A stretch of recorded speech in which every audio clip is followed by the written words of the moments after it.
Hello, my name is Bree, and I'd like to welcome you to my channel, Breezy Banter, a place where I talk about the things I want to talk about. While you're here, I hope you'll consider subscribing to my channel. It focuses a lot on lifestyle content, whether that be the aesthetics of fashion and design, mindful consumerism and financial well-being, my thoughts on media and special interest topics, and more. Today's video is going to focus on my money-saving tips that I follow to keep my spending in check. And I think these are tips that pretty much everyone should be able to deploy in their own life. So if that sounds like it would be of interest to you, please consider subscribing, and let's go ahead and get into the video. Over the course of the past few months, I've made note of every time I've wanted to purchase something and then didn't, and what was the reason that I was able to use to convince myself that I didn't need that thing. And so what I've done is I've come up with a list of about 13 things, and I'll go through each one in detail. The first item, and I cannot stress how impactful this one has been for me, is putting items on a wish list. I personally use the web extension wish lister, which I can include a link for that down below, not affiliated or anything. But wish lister basically just allows you to create a wish list of the items that has piqued your interest. You can add a picture of the item.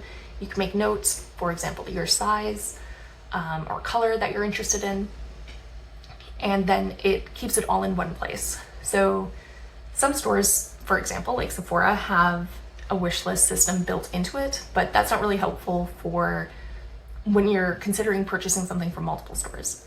In addition to that, you can share your wish lister list with other people. I find it quite useful because come Christmas, come my birthday, I'm really bad at thinking up things that I want on the spot. So I like having a list of things that I know I wanted at one point in time, and then being able to consider whether I really want them, and then conveying that information to whoever it is that is considering purchasing me a gift. The reason I find this tip so helpful is because there can be a huge sense of immediacy and urgency when purchasing something, particularly when it comes to sales, which I find quite annoying because for the most part, sales come around just all the time. They're cyclical. It's pretty rare that there is the biggest sale ever that a store is actually putting on. So for example, I buy a fair number of my clothing from Old Navy, and they just routinely have sales on items that I tend to purchase from time to time. So I think right now there's like a 50% off on all their activewear. I sometimes buy activewear from Old Navy, but I don't need to feel pressured to purchase something because the sale is going on, because I know, because I've followed them for so long, that the sale is routine. It probably comes up once a month, maybe once every 2 months, but there isn't that long of time in between those sales where I have to worry that I'm not going to be able to get the item that I want at a decent price. So by putting items that I'm considering on a wish list, I get to remove that sense of urgency and immediacy from my purchasing decision. Another reason this has been so helpful to me is because I tend to really enjoy aesthetically pleasing things, as most people do. There can sometimes be a disconnect between me seeing something that I think is really pretty, wanting it, but not actually needing it, or it not really having a place in my life. The biggest weakness for me in this space are dresses, because I am such a sucker for a particular type of dress, an A-line skirt dress or a fit and flare dress, anything that's basically fitted around the bust and then the waist and flows out from there. And particularly if it has long sleeves, I just really vibe with that style of dress, and I quite enjoy color and pattern, so things like polka dots. As you can see, I'm wearing a shirt that has eyelets. I love eyelets. So when I see dresses like that, I become so interested in it, and I can feel that desire to want to purchase that item because I think it's so pretty. But that doesn't give me a chance to really think about, okay, do I need this? Does it fit into my wardrobe? Do I have the money? Etc. So putting it on a wish list and coming back maybe a week later, a month later, even longer, allows me to, it gives me time to consider those things and then decide whether or not it actually makes sense for me. There are some items that have been on my wish list for a couple years. For example, there's a piece of art that I've had on my wish list for probably 7 years now. It's from Displate. I have three pieces of art from Displate already in my apartment, but the reason it's been on that list for so long is because I love it so much. But I already have 3, and I don't think I really need another one in this apartment. And so when the time comes, when I move, if I buy a house at some point, I plan on getting it then. But this also allows me to keep track of things that I know I really love. Because it's been on that list for so long, I know that when the appropriate time comes for me to purchase it, it will be a good decision. Whereas if there was an art piece, for example, that I saw yesterday that I thought was beautiful, I haven't really had the time to consider whether or not it makes sense for me to purchase for my house. Therefore, I strongly urge you to consider using a wish list function for you to consider your future purchasing decisions. The next thing that I suggest you do is consider whether or not you already have the item in question. As I mentioned earlier, I'm a sucker for a particular type of dress. And so I'm aware of this. And what that means is when I see that dress out in the wild, I often do what I did in the first step and I'll put it on my wish list. And when I come back to it, I recognize, oh yeah, I have something that's quite similar to this. I have a dress that's in the same shape, that has the same sort of pattern, and I really, really like it. And that's why I was drawn to it in the first place. And that's why I'm drawn to it now a second time. But it's very similar to what I already have, and therefore I don't need it. So you can really use the first tip and this tip together. But another thing that I think is worth considering is, particularly when it comes to makeup, there are only so many colors that you can really have that are going to look different on your face. For example, if you have 27 pink blushes, you probably have some variation within those shades, but my guess is probably maybe 6 or 7 of them are actually unique to your collection. Therefore, if you're considering purchasing another pink blush, I really urge you to consider whether or not this is actually something unique, or if you have something that already exists in your collection that you can use instead. And there is another tip that I'm going to talk about later that ties into this tip as well. In addition to this, another thing to consider is if you don't already have this item, why not? How have you gotten to this point in your life without that item? If you didn't need it before now, do you really need it at this point in time? Or is it a new want? Is it based on a trend that you saw on social media, or something else that's fleeting in the moment? If you've managed to go this long without buying that thing, then consider whether you can continue going without buying that thing. The next thing that I think you should consider before purchasing something is whether or not you need to purchase something else to make it functional. And for this, I have a really good example because, as I mentioned earlier, there's a particular style of dress that I'm quite drawn to, especially if it has a sleeve. And by sleeve, I mean generally at least a short sleeve, but I tend to prefer longer sleeves, like elbow length, even 3/4 length, or full length sleeves. And if dresses that I own don't have that, I tend to wear them just way less frequently than I otherwise would. And to rectify this, at some point a couple months ago, I bought a bodysuit that has long sleeves that I can wear under those dresses, and that makes me just way more likely to wear them. However, had I known at the time that I probably wouldn't wear those dresses without having another item that I didn't currently own to wear with it, I don't think I would have bought it. So what that means is, knowing that I know this about myself and that I don't tend to like exposing my arms, particularly when wearing dresses, I tend to lean away from really even considering dresses that don't have sleeves. There are some dresses that I see that I think are absolutely stunning, absolutely beautiful. They're in patterns that I just love so much. But because I know that I wouldn't wear them without having to buy another item, or perhaps in this case, wearing the bodysuit that I bought, then why purchase it? I'm not really buying, for example, a dress for $100. Now I'm buying a dress and a bodysuit for $150. So that just becomes much more expensive when I consider the other things that I would need to buy to make an item work for me the way that I want it to work. The next thing that I would suggest is, if you're feeling kind of angsty about buying something, particularly if it's makeup or clothing related, is go play with what you have. Seriously, take 30 minutes and swatch some of the eyeshadows that you have. Do some makeup on yourself, perhaps in a creative style that you wouldn't necessarily do, but get your hands in there and have a tactile experience with your items. With clothing, I would recommend trying on all of the clothing that you have, or perhaps a subset of it.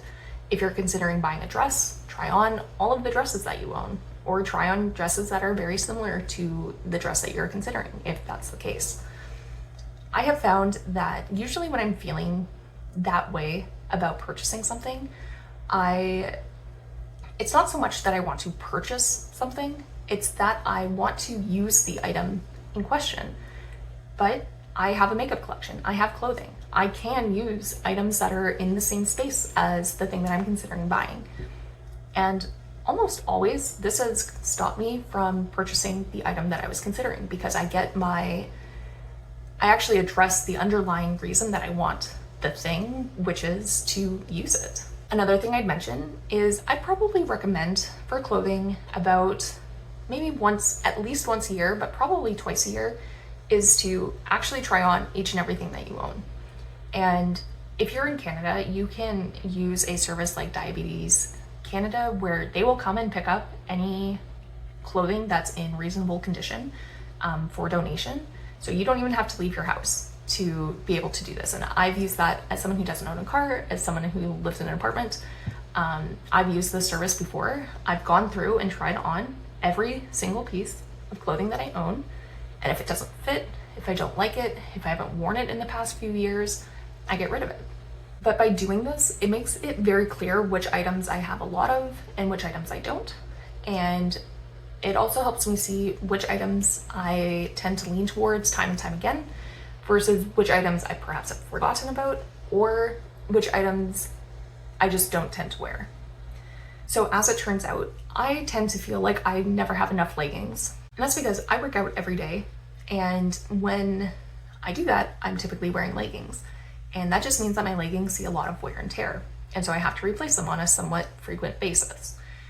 And I always feel like when I look in my wardrobe, there just aren't enough leggings for me to do all the workouts that I want to do and have them be in a good enough quality for me to do those workouts.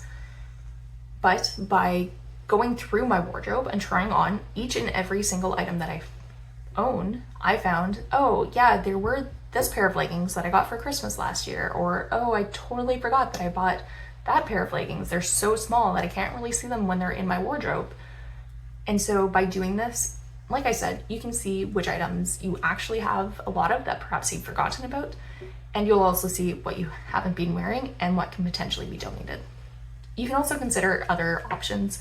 I've never sold on a marketplace like Mercari, or I think there's ThredUp, something like that. But so I don't have any experience that I can really share on that front.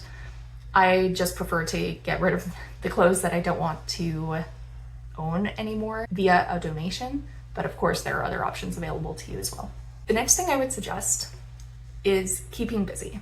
And this seems perhaps silly to some. I was watching Grace Nevette's video recently, I can link it down below, where she was talking about feeling really spendy at the start of the summer months, which I thought was quite interesting because I tend to feel the least spendy in the summer months and very, very spendy come the winter months. And I think it's because during the summer, I just spend so much more time outside. I want to go to the park. I want to read my books outside. I want to go hiking. All of those things that keep me away from my cell phone, keep me away from just browsing the internet, that really get me attuned to nature. And because of that, I'm just not looking for items to want. So my experience is different than hers, but I'm sure there are people who relate more to my experience, and there are people who relate more to her experience. But I think it's just quite interesting because I can't remember now if she was able to identify the exact reason why she was feeling more spendy, but I could also see some people who, for example, are more into like the music scene. There are lots of music festivals in the summer, so perhaps things that you're looking to buy are directed in that budget category. And if you're going to a festival, maybe you need additional transportation, maybe you want a cute outfit. There are all these things that can be added on to that initial experience that can result in spending more money. So let me amend my original tip from keeping busy to keeping busy with things that don't require you to purchase anything. So this sounds cliche, but find a hobby. I read a ton, but I very rarely buy books. You can see I have a bookshelf right next to me. There's probably, I'd say maybe 35 to 40 books here. I haven't counted them. And a large part of these were bought for me. I use the Libby app from my library extensively. So that's something that I really highly recommend. Libraries are just a gem in terms of what they can provide for free or for a very low cost to most people. Another thing I would mention is that there are quite a few little free libraries in a lot of neighborhoods. If you're not familiar with little free libraries, they're typically standalone shelves. That's not quite the right word. I can't think of the best way to describe it, but it is for public use, and you can put books in that you no longer want, and you can take books that other people have donated. As I said, I have about 35 to 40 books on this bookshelf, but I've probably donated between 25 to 30 books that I at one point owned but didn't see a need to own any longer. And I've taken probably about 5. I still haven't read them. Once I do plan on returning them to the Little Free Library. There's an app that you can download for free. It will show you where there are Little Free Libraries in your neighborhood. So that's a great option for a lot of people. So those are just a few of many options when it comes to books. But if you're not big into reading, there's all sorts of other things you can do. Are there little hikes you can go on close to your place? There's a geocaching app if you are into that. I haven't tried it, but I want to. It's something you can do for free, and it's a way, again, to get you out of your house and to not have you mindlessly scrolling on the internet. So the next tip that I would suggest is to take a few minutes and truly consider what it would be like having the item that you want to purchase already in your life.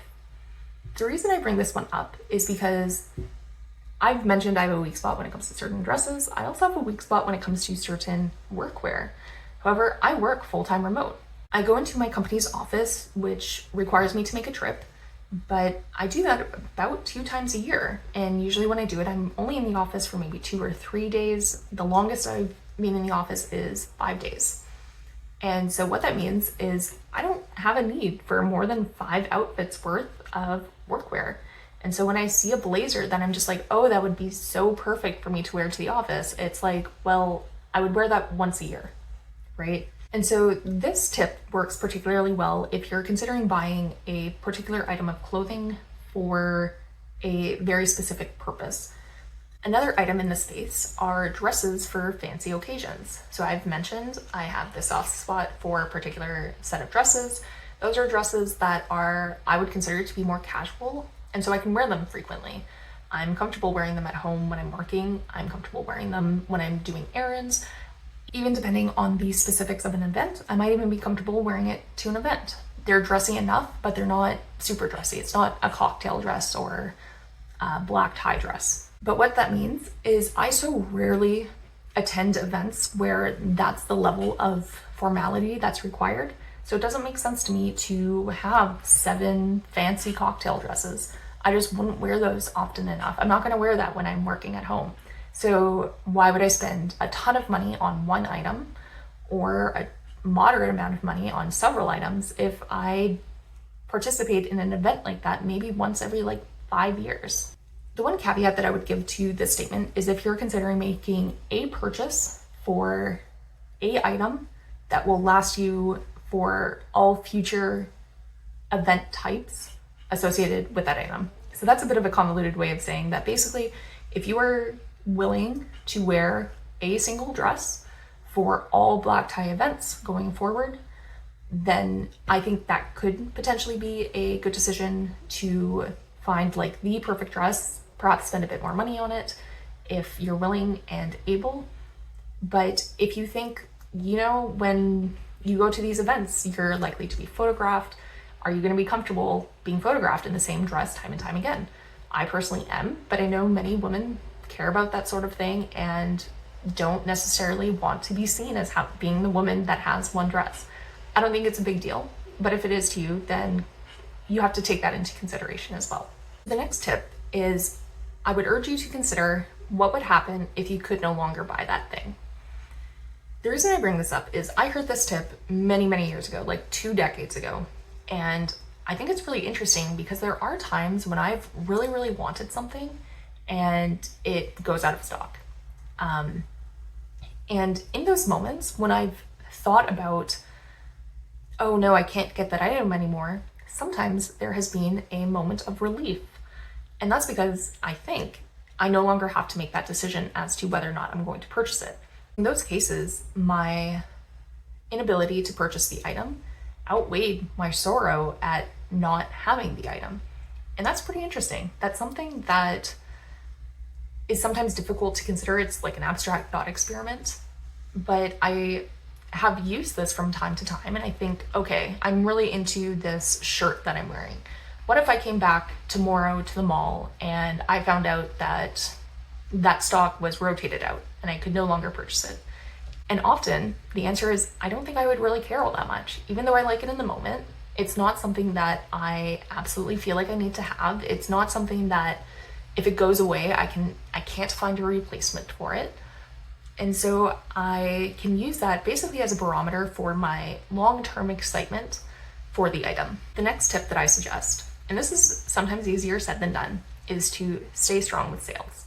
As I mentioned for some of the earlier tips, particularly the wish list tip, is sales come and go. They're always happening. I'm sorry, but if you go to a mall, there's literally every shop will be advertising 30 to 70% off, just all the time. Sales are constantly around. And so it's better to develop those skills now to be able to not get pulled in by a sale that frankly probably isn't really a sale. Like, that's the actual amount that they're planning on selling it at. That's why it's so frequently listed at that price. A company doesn't actually get to decide what the value of an item is.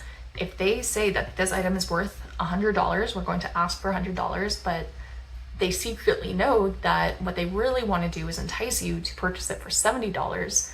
They have no reason to list it at $70. They're going to list it at $100, and then they're going to put a sale on for 30% off.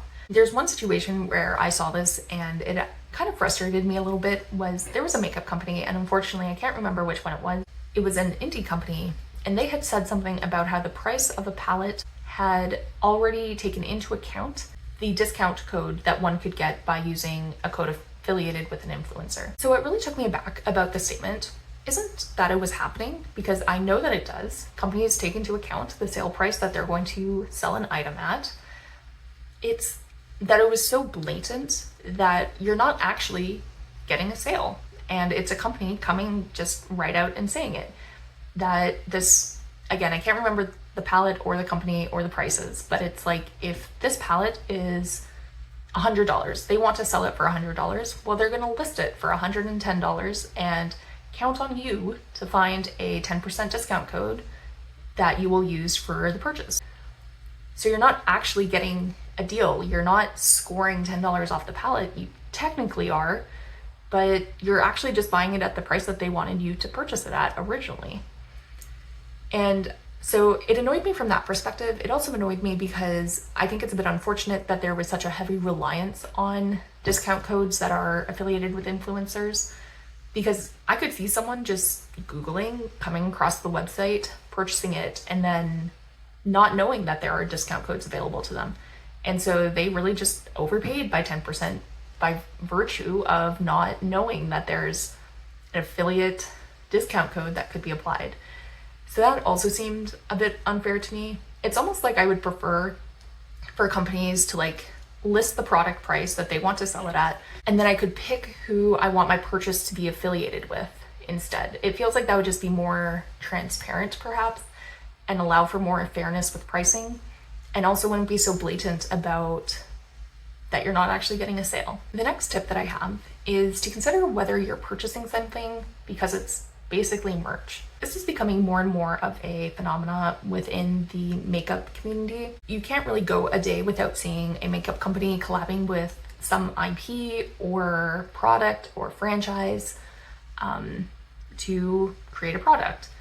And it's kind of wild to me, because if you listen to beauty YouTubers talk about these things, they feel almost compelled to get it strictly because it's a collab. And I find that quite odd. Like, there's the most recent, I think it's the I think it's the Profusion Teenage Mutant Ninja Turtles eyeshadow palette. It's difficult for me to really believe that if you remove the Teenage Mutant Ninja Turtle aspect from the product, people would still want it. And I think companies are very well aware of this. If you look at ColourPop, they're always collabing with Disney. How many people would be interested in those products if they weren't affiliated with Disney? It seems like it would be much, much lower. And so I think what people should really consider is, do you want this product because you want the product? Or do you want the product because it reminds you of good feelings that you have associated with the, let's say, collaboration partner that they're partnering with? Because if it's the latter, then it might not be a good purchase for you. Of course, that's up for you to decide. But I think this tip is becoming more and more important because collabs aren't going anywhere. I think the community has found a way to really milk this for what it's worth, and they're going to continue to do so because people continue to participate in it. And there's nothing wrong with purchasing merch. I personally don't really like clutter, so it's not something that I engage in, but I think people should be aware that that's really what they're purchasing. If you're not purchasing the item to use it, you're purchasing it because of the nostalgia associated with the collab partner, then okay, but just be aware of that. And you can decide how to allocate your money appropriately if you are aware of that. The next two things that I have to suggest go hand in hand. First one is to budget. So I've just provided you a bunch of tips for ways that you can talk yourself out of purchasing something, or at least to become more aware as to why you're going to be purchasing something. But I don't think purchasing things is necessarily bad. For example, I need to purchase clothes from time to time. But if you budget, you can know exactly how much you have to spend on those things. And then tied into this tip is to automate what you can. When you budget, it's most beneficial to automate your savings. And if you can, automate a transfer of, for example, your paycheck to a spending account. That way, you know exactly how much you have available to you to make on, let's say, fun purchases, or I don't want to say frivolous per se, but perhaps frivolous purchases. But perhaps really just fun or wants as opposed to needs, purchases that kind of fill in that realm, for which, and for a lot of people, clothing and makeup fit into that bucket. So I'm going to cover this in a future video as to how I allocate my budget and how I've automated my paycheck to go to the places that I want it to go to. Because I have everything automated, I really just have to take 20 minutes at the end of the month to kind of transfer it over into my spreadsheet, which is something that I do separate from my automations. But by automating everything, I've taken what could take perhaps an hour, maybe even 2 hours every month, and narrowed it down to about 20 minutes. And I think this is really beneficial for people who don't want to think about it, and perhaps even people who struggle the most with saving, because if you have to think about it, it's just an extra step that you have to do. It's an extra hurdle or burden that you have to consider in your day-to-day, and it's really easy to just forget about doing those things. So as I said, that will be coming up in a future video. I love watching other people's monthly budgets and monthly roundups and monthly resets. So that's what I plan on doing at some point in the future, perhaps for my next paycheck or maybe 2 or 3 paychecks from now. So just to summarize the tips that I provided, put the item that you're considering purchasing on a wish list. Consider if you already have the item or something similar to it, and if you don't, why you don't. Consider whether you need something else to make it functional. Play with what you have. Try on each and every item that you already own. Keep busy with free hobbies, or mostly free hobbies. Think about already owning the item and how it fits into your life and whether it's appropriate for the life that you're currently living. Consider what would happen if you could no longer buy the item. Stay strong with sales. Consider whether you're purchasing the item because it's more of a merch item as opposed to you actually wanting the item itself. Automate what you can, and budget. If you like this content, I hope you'll like, comment, and subscribe to my channel. If you want to do more than that, I'll have a few links in the description that you can use to consider supporting me further. Please let me know what are some of your best money saving tips. I'd love to consider them and possibly even incorporate them into my own life and maybe even talk about them in a future video. Before I go, I want to take a minute to thank you for taking time out of your day to watch this video. I hope you'll be back again soon. Bye!